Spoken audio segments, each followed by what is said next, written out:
में जाए तो पूरा करता है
বন্ধুরা দেখেন যে ড্রাইভার ভাইটি এই মোটরটি নিয়ে আসছেন উনি পানির মধ্য দিয়ে গাড়িটি চালিয়েছিলেন, পরে আর মোটরটি ওয়াশ করে নাই, যার কারণে আস্তে আস্তে মোটরটির ভিতরে আপনার পানির কারণে জং ধরে গিয়েছে।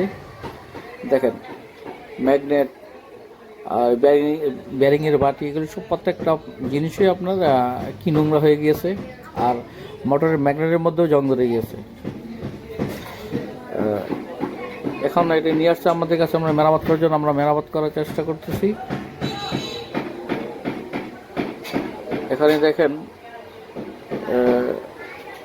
ওনার উচিত ছিল যে যখন পানি ঢুকেছিল বা উনি যখন পানিতে নেমেছেন তখন এগুলি ওয়াশ করার কাছে ছিল। দেখেন প্রত্যেকটা ম্যাগনেটের কী অবস্থা।